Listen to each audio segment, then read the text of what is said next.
Assembly was established almost 80 years ago, the world was still reeling from the horrors of a catastrophic bloodletting that our nations resolved should never be repeated. A decision profound in wisdom, magnanimous in intent, and bold in ambition was made so that the General Assembly would become the main deliberative, policy-making, and representative organ of the United Nations. A decision that manifested no less than the very strength and courage of our convictions.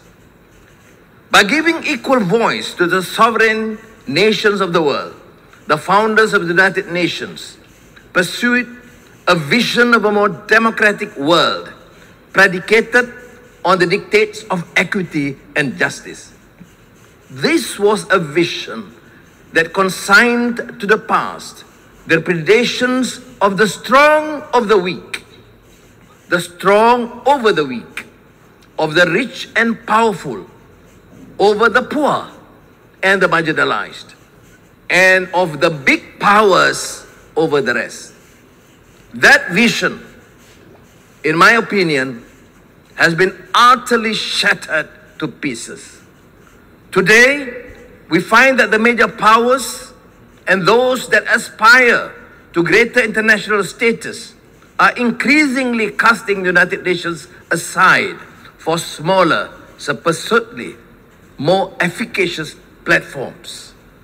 And the powers that be continue to pay lip service to the imperative of multilateralism, we see the emergence of minilateralism instead, effectively becoming fragmented configurations of power. Mr. President, we are living in a deeply polarized world.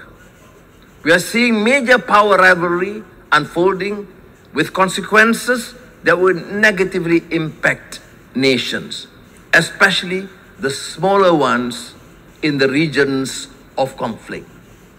The upshot is that we are confronted with a geopolitical and geostrategic dilemma.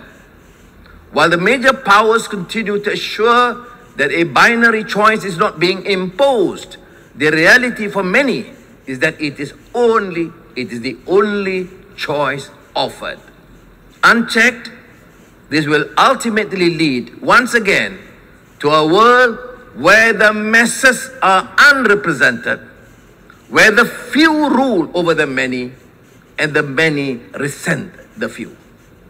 The lofty ideals and principles enshrined in the UN Charter call upon nations to resolve their disputes through peaceful means and refrain from the threat or use of force against the territorial integrity and sovereignty or political independence of any state.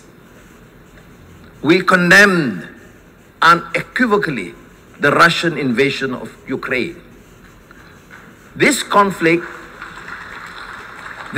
in Ukraine, for example, underscores the imperative to make peace and settle differences amicably through negotiations.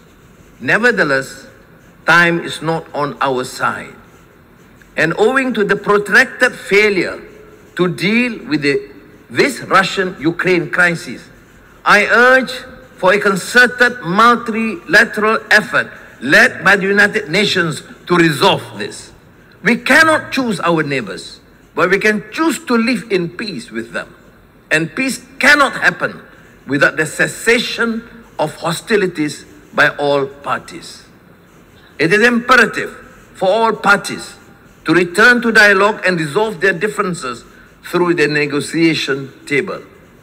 The extent of the Ukraine conflict has radiated throughout the world as food prices have skyrocketed, leading to shortages and hunger, further malnutrition and despair.